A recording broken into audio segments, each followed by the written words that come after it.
ذرا دین سمجھنا چاہتے ہیں، دین صرف لمبی داڑھی کا نام نہیں ہے، تہجد پہ سجدے میں سجدہ سر مار کر بڑے بڑے گٹے بنانے کا نام اسلام نہیں ہے، سر پہ ٹوپی ہاتھ میں تسبیح پکڑ لینے کا نام اسلام نہیں ہے، بلکہ اسلام کیا ہے میں آپ کو سمجھانا چاہتا ہوں۔ حق تو یہ ہے کہ آج ہم نے اللہ کی رحمت سے دور کرنے کے لیے، دین اور سنیت سے دور کرنے کے لیے بڑے بڑے دروازے بنا رکھے ہیں، لیکن اللہ کے دین کے اندر لینے کے لیے، اللہ کی رحمت کے قریب کرنے کے لیے ایک چھوٹی سی کھڑکی بھی ہم نے کھلی نہیں چھوڑی ہے۔ یہ کہاں رحمت للعالمین کی خیرات ہو سکتی ہے؟ ہمیں فکر، اگر فکر ہوتی تو آج اس طرح ہم لوگوں کو دین سے دور نہ کر رہے ہوتے، لوگوں پہ چھوٹی چھوٹی بات پہ فتوے لگا کر انہیں اسلام سے خالی نہ کر رہے ہوتے، سنیت سے باہر نکال رہے نہ ہوتے۔ حضور نے فرمایا اچھا اب میں بچاؤں گا، کیا تم مجھ پر ایمان لاتا ہے، مجھے اللہ کا سچا نبی مانتا ہے، اسلام کو سچا دین تسلیم کرتا ہے؟ آپ کو کیا لگتا ہے اس نے کیا جواب دیا ہوگا؟ اس نے کہا اللہ میں نہیں مانتا، میں دین کو نہیں مانتا، میں اسلام کو نہیں مانتا، میں آپ کو سچا رسول نہیں مانتا، رحمت کی ہے اس نے صدقے سے میں تمہیں جنت عطا کرتا ہوں۔ یہ ہے اسلام۔ ہم اس میں کون سا اسلام سمجھے بیٹھے ہوئے ہیں؟ سختی کا نام، دادا گیری کا نام، بدلہ لینے کا نام ہرگز نہیں، اسلام معاف کرنے کا نام ہے۔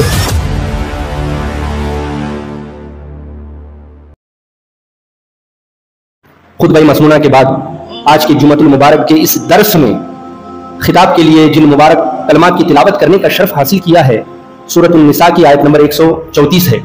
سب سے پہلے اللہ رب العزت کی بارگاہ میں دعا کرتا ہوں کہ مولا کریم میرے دل میں حق پیدا فرمائے، زبان سے حکمت بھرے جملے صادر فرمائے اور ان جملوں کو دلوں میں اترنے کی تاثیر عطا فرمائے۔ آمین آمین یا رب العالمین بجاہ سید المرسلین۔ احسان ہمارے روزمرہ کی زندگی میں بہت بولا جانے والا لفظ ہے احسان۔ یہ جو لفظ احسان ہے یہ حسن سے بنا ہے، یعنی بڑے حسین عمل کو احسان کہتے ہیں۔ ہر وہ عمل جس عمل کے اندر، جس کام کے اندر حسن پایا جائے، ایک خوبصورتی پائی جائے، اس عمل کو احسان کہتے ہیں۔ میں بہت سادہ کر کے آپ کے سامنے بات کو رکھتا ہوں۔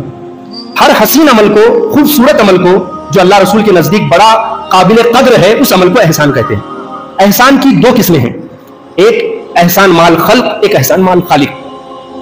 احسان مال خلق اللہ کے بندوں کے ساتھ احسان کا تعلق، اور احسان مال خلق یہ ہے کہ خود اپنے پروردگار کے ساتھ احسان کا تعلق۔ اب آپ سوچ سکتے ہیں کہ بندوں کے ساتھ تو احسان کا تعلق سمجھ میں آتا ہے، لیکن اپنے پروردگار کے ساتھ احسان کا تعلق کیا ہے؟ تو ذرا توجہ سے سمجھیں۔ احسان مال خلق یہ ہے کہ بندے کا ہر عمل، بندے کا ہر تعلق، بندے کا ہر رشتہ اللہ کے بندوں کے ساتھ حسین ہو جائے، خوبصورت ہو جائے، یہ احسان مال خلق ہے، اللہ کے بندوں کے ساتھ احسان کا تعلق۔ اور احسان مال خالق یہ ہے کہ بندہ جو عمل بھی کرے، جو کام بھی پرفارم کرے، جو عبادت بھی ادا کرے، اس عبادت کا تعلق اللہ کے ساتھ بندے کا وہ جو ہے احسان کے ساتھ قائم ہو جائے، یہ احسان مال خالق ہے۔ اور بندہ اللہ کی بندگی میں، اللہ کی عبادت میں، اس کی اطاعت میں، فرما برداری میں اور اس کی محبت میں ایسا فنا ہو جائے کہ اس کا عملی تصور بن جائے کہ ان صلاتی و نسکی و محیایا و مماتی للہ رب العالمین، یا یوں کہہ لیجئے کہ بندہ زبان حال سے یہ کہے میری زندگی کا مقصد تیرے دین کی سرفرازی، میں اسی لیے مسلمان، میں اسی لیے نمازی، میں جیوں تو تیرے غم میں مروں تو تیرے غم میں، یہی میری ہے تمنا، یہی میری آرزو ہے۔ تو بندہ دونوں اعتبار سے احسان والا بن جائے، اسے کہتے ہیں احسان۔ اب دیکھیں ذرا احسان والوں کے اپنے عمل سے احسان کیا ہے یہ سمجھنے کی کوشش کرتے ہیں، کیونکہ آج ہم نے اپنی زندگیوں سے احسان کو خارج کر دیا ہے، آج ہم نے اپنی زندگیوں سے احسان کو نکال دیا ہے۔ ہمارا تعلق نہ اللہ کے بندوں کے ساتھ حسین ہے، نہ خود اپنے پروردگار کے ساتھ حسین ہے، دونوں جگہ ہمارا معاملہ حسین نہیں ہے۔ آج ہم نے یہ سمجھ رکھا ہے، دین کے چند رسومات پہ عمل کر کے سوچتے ہیں کہ ہم مکمل ہم نے دین کا حق ادا کر دیا ہے۔ کبھی کبھی ہم نے نمازیں پڑھ لی، رمضان آ گیا تو روزے رکھ لیے، سال میں ایک دفعہ 2.5% زکات ہم نے نکال دی، اللہ نے توفیق دی تو حج کر لیا، چہرے پہ داڑھی سجا لی، سر پہ ٹوپی لگا لی، ہاتھ میں تسبیح پکڑ لی، اور اس کے بعد 11ویں اور 12ویں کے لنگر ہم نے پکا کے لوگوں کو کھلا دیا، بزرگوں کے عرس آ گئے تو اس میں شرکت ہم نے کر لی، اس کے بعد جلوس جلسہ وغیرہ کر لیا۔ یہ سارے کام ہم کر کے سوچ رہے ہیں ہم نے دین کا مکمل حق ادا کر دیا، جبکہ حقیقت تو یہ ہے کہ اللہ کے کچھ برگزیدہ بندوں کو چھوڑ کر ہماری عوام کی میجورٹی کا یہ حال ہے کہ ہم نمازیں بھی پڑھتے ہیں، روزے بھی رکھتے ہیں، صدقہ و خیرات بھی کرتے ہیں، قرآن مجید کی تلاوت بھی کرتے ہیں، لیکن ان ساری عبادتوں کو کرنے کے بعد بھی جو عبادت کی لذت ہوتی ہے، عبادت کی حلاوت ہوتی ہے، سجدوں کی مٹھاس ہوتی ہے، خانہ کعبہ کی زیارت کی جو لذت ہوتی ہے، اس سے ہمارا دل محروم ہو چکا ہے۔ سجدے پہ سجدہ ہم کرتے ہیں، لیکن ہر سجدہ دل میں ایک یقین پیدا کرتا ہے، لیکن سجدے پہ سجدے کرنے کے باوجود ہم یقین کی دولت سے محروم ہوتے ہوئے نظر آ رہے ہیں۔ ہر نماز دل میں ایک لذت پیدا کرتی ہے، لیکن 5 وقتہ نماز پڑھنے والے لوگ بھی ایسے ہیں جو لذت ایمان سے محروم ہیں، خانہ کعبہ کا ہر طواف ایمان میں ایک قوت پیدا کرتا ہے، ایمان میں ایک مضبوطی پیدا کرتا ہے، لیکن طواف کرنے کے باوجود ہم ضعف ایمان کا شکار ہیں، ہمیں ایمان کی قوت حاصل نہیں ہے۔ آخر اس کی وجہ کیا ہے؟ اس کا سبب کیا ہے؟ اس کا ریزن کیا ہے؟ تو اس کی وجہ، اس کا سبب اور اس کا ریزن صرف اور صرف ایک ہے، اور وہ یہ ہے کہ ہم نے اپنی زندگیوں سے احسان کو باہر کر دیا ہے۔ آج ہم نے اپنی زندگیوں سے احسان کو نکال دیا ہے۔ بظاہر ہم بڑے دیندار، تقوی شیار، اخلاق پسند لوگ نظر آتے ہیں، لیکن حقیقت میں ہمارا تعلق نہ اللہ کے بندوں کے ساتھ اچھا ہے، نہ خود اللہ کے ساتھ اچھا ہے۔ آج ہمارا تعلق اللہ کی مخلوق کے ساتھ بد سے بدتر ہو گیا ہے۔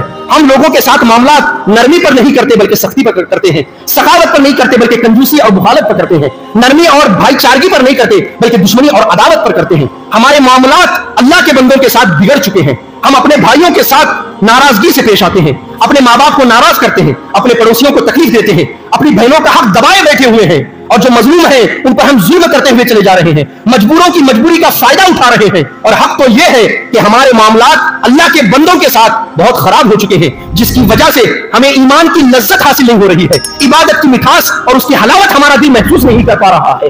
یہ جمعہ میں آنے کا مقصد یہ ہے، مساجد میں جمعہ میں شرکت کا مقصد یہ ہے کہ ہم احسان کے سبق کو سمجھ سکیں، اور احسان کیا ہے اسے اپنے دل میں پیدا کر سکیں۔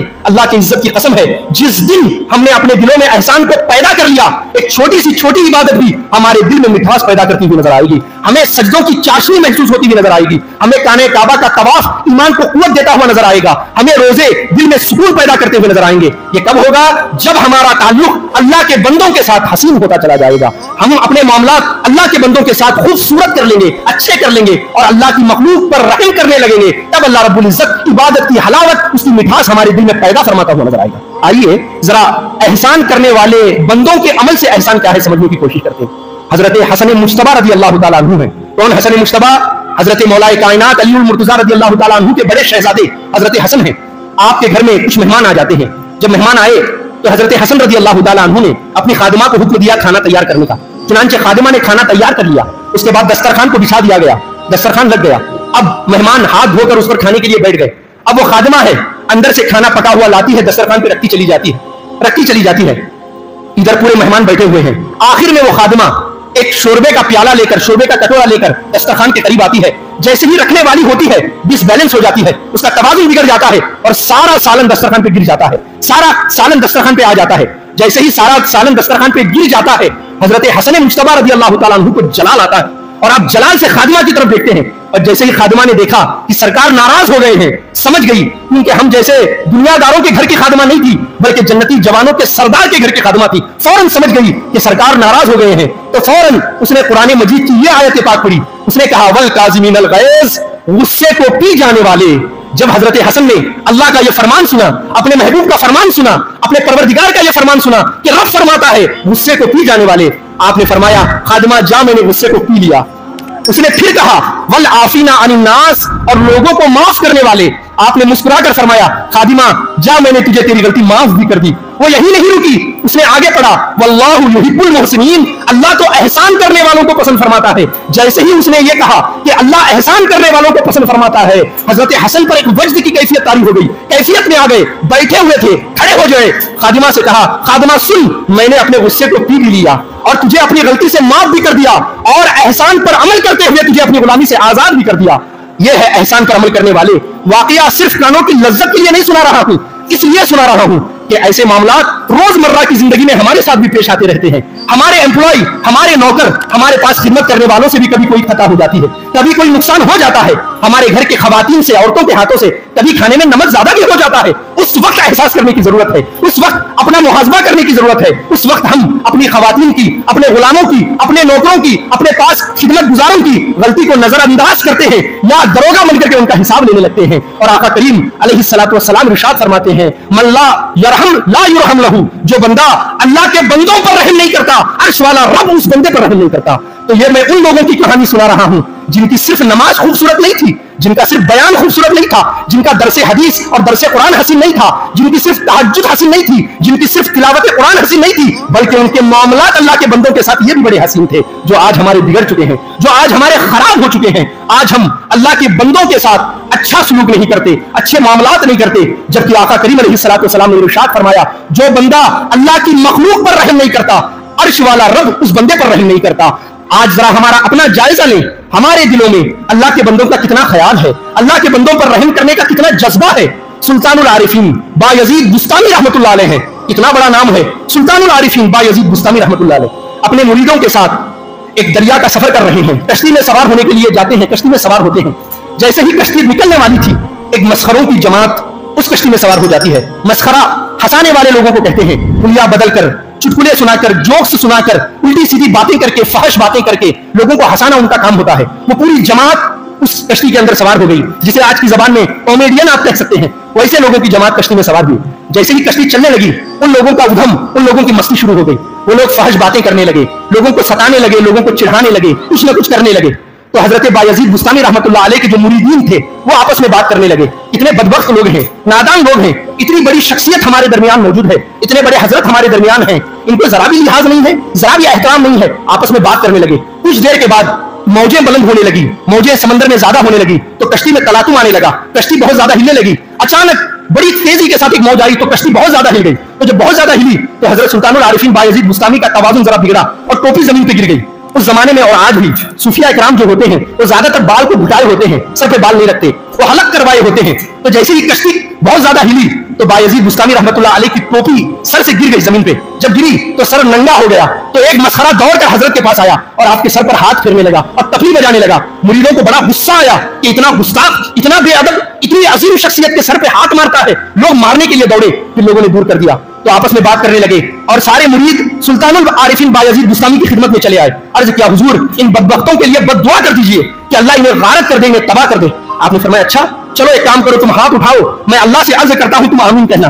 سارے مرید خوش ہو گئے۔ اب ان بدبختوں کو پتا چلے گا کہ کس کے ساتھ انہوں نے جو ہے کن کی توہین انہوں نے کی ہے، اب ان کو پتا چلے گا۔ چنانچہ سلطان العارفین ہاتھ اٹھاتے ہیں، سارے مریدین ہاتھ اٹھاتے ہیں۔ اب سلطان العارفین بایزید بستامی کے جملے سنیے، اور وہ جملے ان کانوں سے نہیں دل کے کانوں سے سننا۔ سلطان العارفین فرماتے ہیں، اے پروردگار، اے میرے مالک، اے میرے پالنے والے، اے میرے پروردگار، اے میرے غفور الرحیم، جس طرح تو نے ان بچوں کو دنیا میں خوش رکھا ہے، جس طرح تو نے دنیا میں انہیں بے فکر رکھا ہے، کل قیامت کے دن جنت میں بھی انہیں اسی طرح خوش رکھنا، اسی طرح بے فکر رکھنا۔ جیسے ہی یہ جملے سنے مریدوں کے تو ہوش اڑ گئے، ان کے تو چہرے کا رنگ اڑ گیا۔ انہوں نے کہا حضور یہ کیا آپ نے مانگ لیا؟ بھلا یہ بدبخت اپنے اتنے برے عمل کے ساتھ جنت میں جا سکتے ہیں؟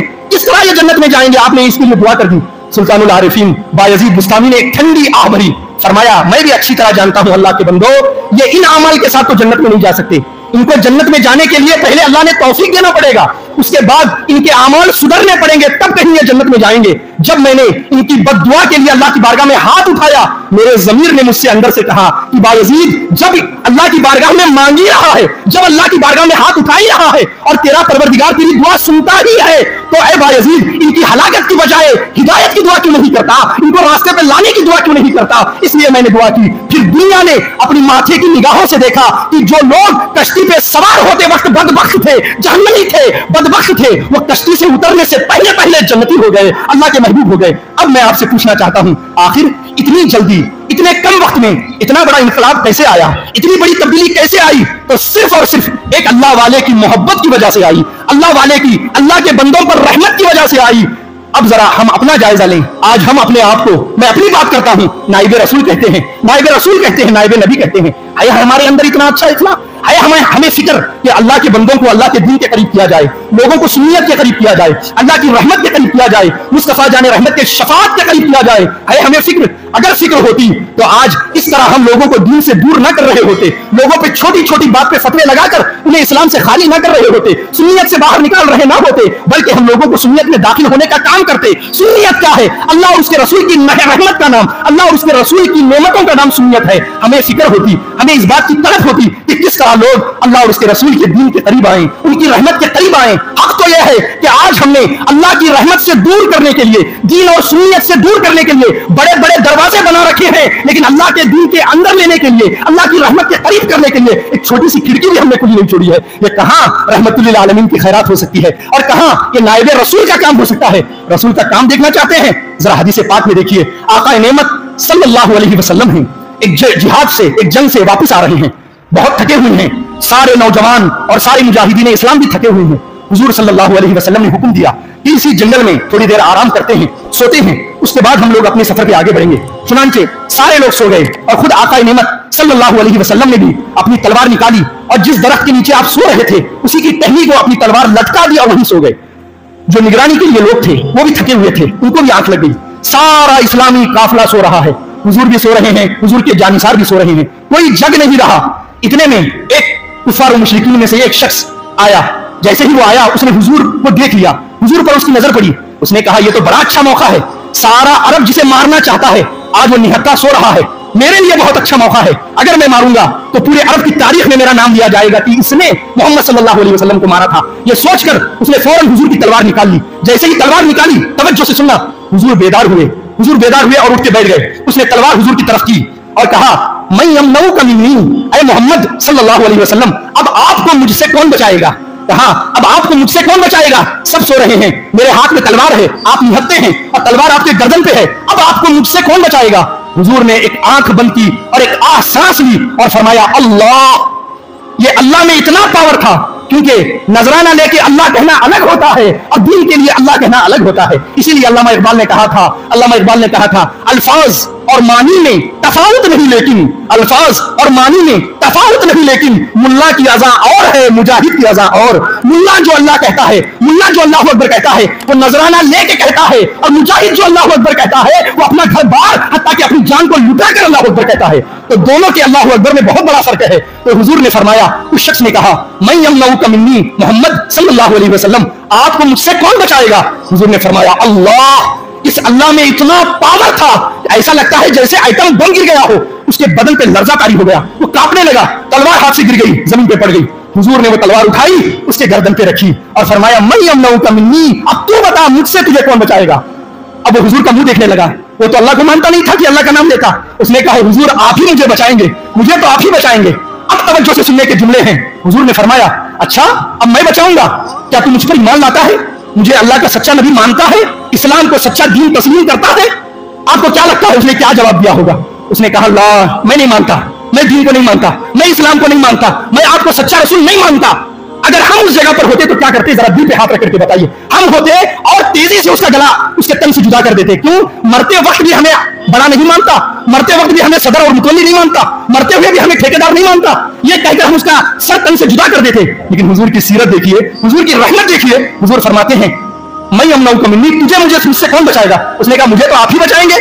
تو حضور نے فرمایا کیا مجھ پر ایمان لاتا ہے؟ اس نے کہا ایمان نہیں لاتا۔ حضور نے فرمایا جا میں نے تجھے معاف کر دیا، فرمایا جا میں نے تجھے معاف کر دیا۔ اب وہ شخص اپنی قوم میں آیا، ایک پہاڑ پر کھڑا ہوا اور اس نے کہا لوگوں سنو، آج میں ایسے شخص سے مل کے آ رہا ہوں جس کے جیسا اخلاق، جس کے جیسے معاف کرنے کا جذبہ پورے ہوئے زمین میں کسی کے دل میں اللہ نے نہیں رکھا ہے۔ میں ایسے شخص سے مل کے آ رہا ہوں، لوگوں تم گواہ ہو جاؤ، میں اس نبی کا کلمہ پڑھتا ہوں اور اس نبی کو اللہ کا سچا رسول مانتا ہوں۔ اب میں آپ سے پوچھنا چاہتا ہوں، جو لوگ کہتے ہیں اسلام تلوار کی زور پہ پھیلا ہے، تلوار سے مجبور کر کے لوگوں کو کلمہ پڑھایا گیا ہے، میں آپ سے پوچھنا چاہتا ہوں جب اس بندے کے گردن پہ تلوار لٹک رہی تھی تب تو اس نے کلمہ نہیں پڑھا، لیکن جب وہ تلوار ہٹ گئی اور اخلاق کی تلوار نے اس کے سر کو تن سے جدا کر دیا، اب وہ اخلاق حضور کا کلمہ پڑھنے پہ اسے مجبور کر رہا ہے۔ کہاں تلوار کی زور پہ اسلام پھیلا، بلکہ اخلاق کی زور پہ اسلام پھیلا ہے۔ یہ ہے حضور کا اخلاق، یہ ہے حضور کا معاف کرنے کا جذبہ جو آج ہماری زندگیوں سے نکل چکا ہے، آج ہم نے جسے اپنی زندگیوں سے باہر نکال دیا ہے۔ آقا کریم علیہ الصلوۃ والسلام ہیں، ذرا دین سمجھنا چاہتے ہیں، دین صرف لمبی داڑھی کا نام نہیں ہے، تہجد پہ سجدے میں سجدہ سر مار کر بڑے بڑے گٹے بنانے کا نام اسلام نہیں ہے، سر پہ ٹوپی ہاتھ میں تسبیح پکڑ لینے کا نام اسلام نہیں ہے، بلکہ اسلام کیا ہے میں آپ کو سمجھانا چاہتا ہوں۔ آقا نعمت صلی اللہ علیہ وسلم ہے، جہاد جنگ ہونے والی ہے، سامنے کفار مکہ ہیں، ان کی فوج لگی ہوئی ہے، ادھر مجاہدین اسلام کی فوج لگی ہوئی ہے، آقا بھی کھڑے ہیں، بڑا نازک وقت ہے، سارے مجاہدین اسلام انتظار کر رہے ہیں تو حضور بس اشارہ کریں تو کفار پر حملہ کیا جائے، اتنا نازک وقت ہے۔ ایسے نازک وقت میں جھاڑیوں کے اندر سے ایک شخص آیا اور آ کر اس نے حضور کے جانور کی لگام کو پکڑ لیا، حضور کے گھوڑے کی لگام کو پکڑ لیا، پکڑ کر کہا حضور میں آپ سے ایک سوال پوچھنا چاہتا ہوں، ذرا وقت کتنا نازک ہے، ذرا دیکھیں زندگی اور موت کے معاملات طے ہونے والے ہیں۔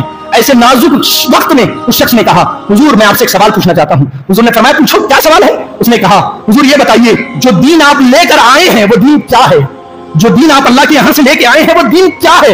اتنا بڑا سوال اور اتنا نازک وقت، اللہ کے نبی کے علاوہ کوئی اتنے کم وقت میں جواب نہیں دے سکتا، کوئی جواب نہیں دے سکتا اتنے کم وقت میں اور اتنے سخت وقت میں۔